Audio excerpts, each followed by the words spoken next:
자, 이번 시간은 컬렉션 프레임워크를 이용해서 여러분이 데이터를 조작하는 방법에 대해서 알아볼 건데요. 우리가 컬렉션 프레임워크와 같이 뭔가 어떤 연관되어 있는 데이터를 그룹핑 했을 때 그 데이터와 관련돼서 우리가 처리하는 일 중에 아주 중요한 것 하나는 바로 정렬입니다. 정렬 외에도 여러 가지가 있겠죠. 뭐 검색이라든지 여러 가지가 있는데 뭐 다 설명드리기는 좀 벅차고요. 이번에 살펴볼 것은 정렬이라는 것만 살펴보도록 하겠습니다.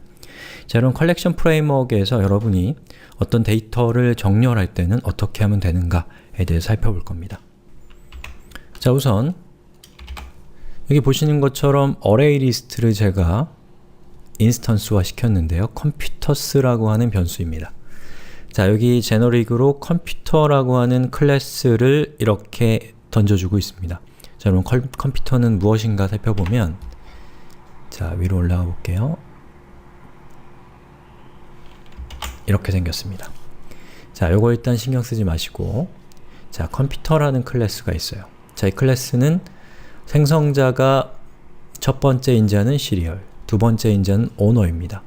그래서 첫 번째 인자 시리얼은 인스턴스 변수의 시리얼이 되고 오너는 인스턴스 변수의 오너가 됩니다. 그리고 toString을 하게 되면 시리얼과 오너의 값을 리턴해주는 형식의 그러한 객체인데요. 자, 이 객체를 어레이 리스트에 제가 담아볼 겁니다. 자, 보시는 것처럼 new computer 해서 첫 번째 인자 500, 두 번째 인자 egoing 이렇게 되면 컴퓨터의 내부적으로 시리얼 넘버는 500 그리고 오너는 egoing이 되는 거죠. 자, 그러면 두 번째 데이터 new computer 200 리체 3233 그래피티에 이렇게 제가 세 개의 객체를 어레이 리스트라는 컨테이너에 담았습니다.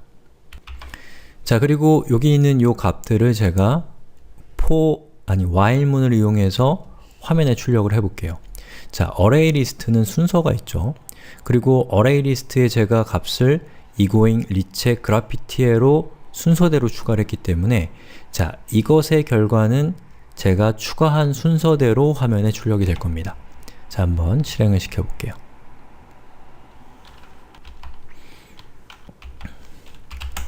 보시는 것처럼 이 부분이 실행 결과예요. egoing, 리체, 그래피티에 추가한 대로 출력이 된 거죠. 자, 그런데 제가 정렬을 하고 싶어요. 그러면 정렬을 하려면 기준이 있어야겠죠? 저는 뭘 기준으로 정렬하고 싶냐면 자, 여기에 있는 시리얼 값을 기준으로 해서 낮은 숫자는 먼저 오고 큰 숫자는 뒤로 오도록 정렬하고 싶다면 어떻게 하면 될까요? 자, 그때 사용하는 것이 바로 comparable이라고 하는 인터페이스를 사용하셔야 됩니다. 자, collections라고 하는 클래스가 있어요. 이거 collection 인터페이스와는 다릅니다. 뒤에 복수죠. collections라고 하는 클래스가 있는데 저 클래스는 뭐 정렬이라든지 이런 여러가지 데이터와 관련된 작업들을 처리할 수 있도록 도와주는 클래스고요.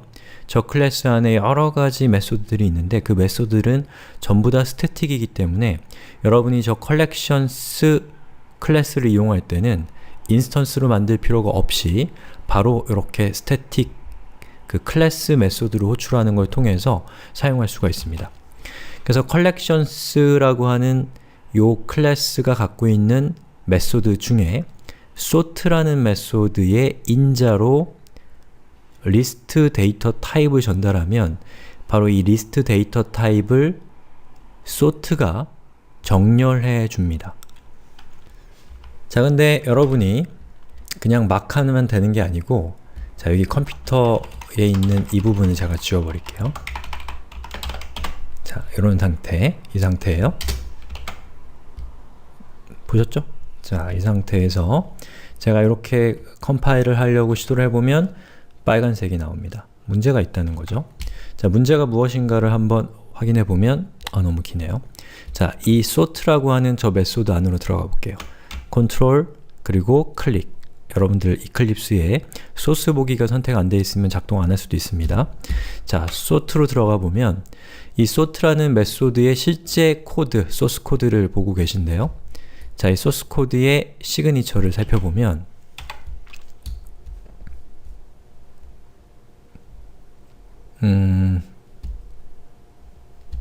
다시요.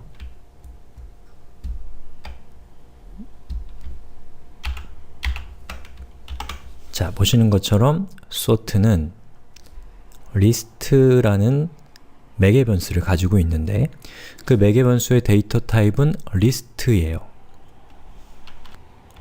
즉, sort는 리스트 형식의 컨테이너만을 정렬해 준다라는 것이겠죠? 예.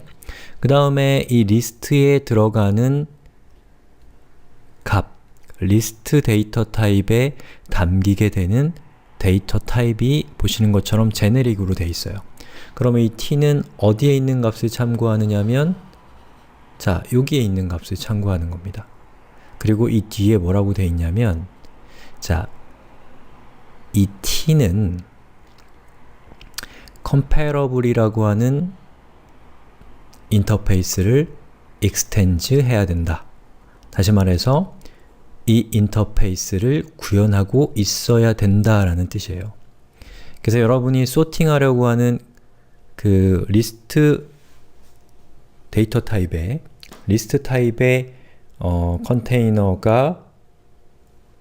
컨테이너를 소팅하려면 그 컨테이너가 담고 있는 각각의 값들, 여기 있는 이 값들이 객체겠죠? 이 각각의 객체들이 comparable이라고 하는 인터페이스를 implement 하고 있어야 된다는 뜻입니다. 자, 그러면 뒤로 가서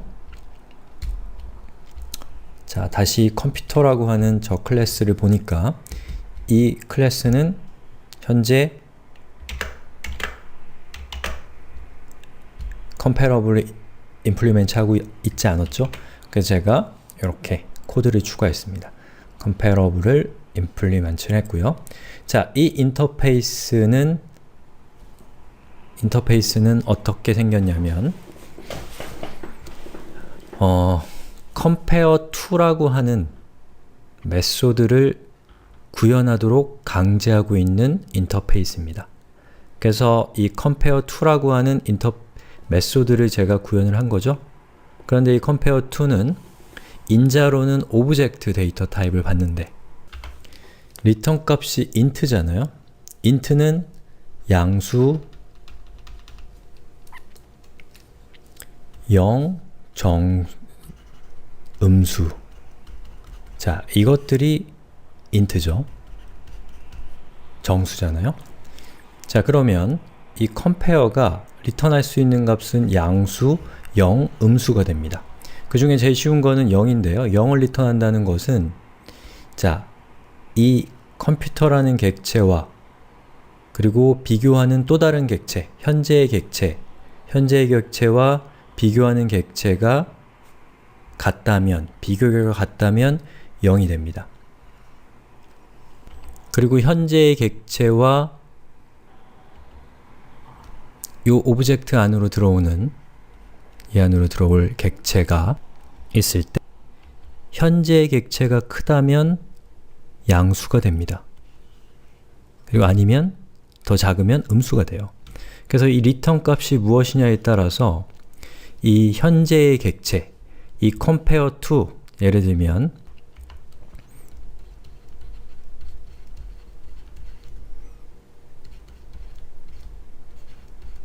자, 이렇게 되어 있다고 하면 A라는 객체가 현재의 객체고 현재의 객체가 갖고 있는 메소드 compare to를 호출했을 때 이 B로 전달된 객체와 A라는 객체를 비교해서 만약에 A가 더 크다면 이 결과는 0보다 큰 양수가 돼야 되고요.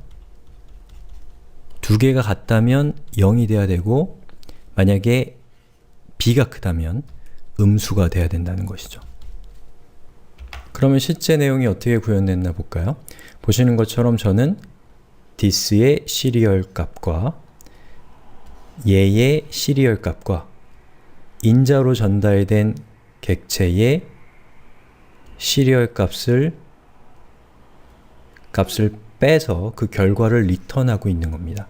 즉, B의 시리얼 값을 빼는 거죠. 그래서 A의 시리얼과 아이 지저분해. 자, 빼기 B의 시리얼을 결과를 리턴해서 그 결과가 양수면 얘가 큰 거고 현재 객체가 큰 거고 그 결과가 음수면 얘 인자로 전달된 객체가 큰 거고 0이면 두 개의 객체가 같은 크기를 가지고 있는 같은 것이다 라는 뜻인 거죠. 그래서 이 compare to라고 하는 이 메소드를 구현한다는 것은 보세요. 이 컴퓨터라는 객체는 여러 개의 속성들을 갖고 있어요. 시리얼도 있고 오너도 있고 기타 등등의 수많은 것들이 있을 수 있는데 그 중에서 무엇을 기준으로 해서 더 크고 더 작은 것을 분별하려면 그 객체를 설계한 사람이 결정을 해야 된다는 것이죠. 그래서 이 compare to라고 하는 메소드를 구현하는 걸 통해서 바로 그러한 목적을 달성할 수 있다라는 겁니다. 자, 그러면 이 sort로 전달된 computers라고 하는 저 인스턴스를 소팅한 결과를 한번 화면에 출력하죠. after라고 하는 텍스트 뒤에 나오는 이 부분에 의해서 그 소팅된 결과가 출력이 되겠죠.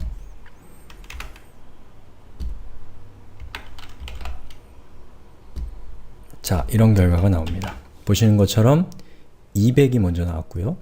500, 3233 즉, 시리얼을 이용해서 정렬을 하고 있다라는 겁니다. 자, 이런 식으로 정렬을 하시면 돼요. 자, 이렇게 해서 Collections Framework에 대한 이 수업을 마무리하겠는데요. 물론 이것보다 훨씬 더 많은 얘기를 해야 되지만 그러면 너무 힘들죠. 예, 모든 걸 다 알고 할 수는 없는 거기 때문에 그냥 이 정도 선에서 제가 정리를 했습니다만 여러분들이 이 Collections Framework에 대해서 잘 이해해야지만 성능이 좋고 더 유지보수하기가 좋은 그런 애플리케이션을 만들 수 있는 것이기 때문에 아주 중요한 주제라고 할 수가 있습니다. 그리고 Collections Framework과 함께 공부해야 될 부분은 알고리즘이나 또는 자료구조, 자, 이런 부분들이 굉장히 중요하게 연관되어 있는 부분이에요. 그래서 알고리즘, 자료구조 이런 것들은 어떠한 데이터를 효과적이고 빠르게 처리하기 위한 여러 가지 기법들에 대한 분야라고 할 수가 있는데요. 바로 그 분야에서 이룩한 성취들, 바로 그 성취들을 잘 추상화시켜서 이 언어 차원에서 제공하는 기능들이 바로 Collections Framework입니다. 그 얘기는 뭐냐? 이러한 알고리즘을 여러분들이 직접 구현할 필요는 없다는 거예요. 왜냐하면 이미 언어 차원에서 제공하는 이 프레임워크가 있는 것이고 심지어 그 프레임워크는 아주 많은 시간과 노력과 자본과 또 아주 프로그래밍을 잘 하시는 분들이 오랜 연구 끝에 만든 알고리즘이기 때문에 아주 성능이 좋다는 거죠. 그것보다 더 좋은 로직을 짤 수 있지만 쉽지는 않은 일입니다. 그럼에도 불구하고 알고리즘, 자료구조 이러한 분야가 중요할 수 있는 것은 우리가 어떠한 프레임워크를 선택할 것이냐, 무엇을 사용할 것이냐 라는 것에 대한 굉장히 중요한 기준점은 바로 지식에서 나오는 것이기 때문입니다. 저도 솔직히 얘기해서 알고리즘, 자료구조 잘 모릅니다. 그래서 공부를 해야죠. 그리고 저의 개인적인 계획으로는 알고리즘, 자료구조에 대한 수업도 만드는 거예요.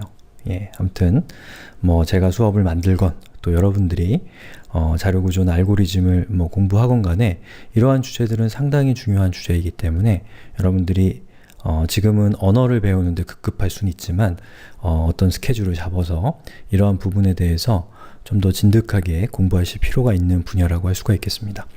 자, 이렇게 해서 Collections Framework에 대한 수업을 마무리를 할 건데요. 좀 많이 아쉬운 부분들이 많이 있습니다. 예, 그렇지만 뭐 수업이 많아진다고 해서 또 그게 꼭 좋은 것만은 아니기 때문에 이 정도 선에서 마무리를 하고, 나머지 제가 챙겨드리지 못하는 부분들은 여러분들이 각자 공부하시는 영역으로 남겨놓고 이번 수업은 마무리하도록 하겠습니다. 고생하셨어요.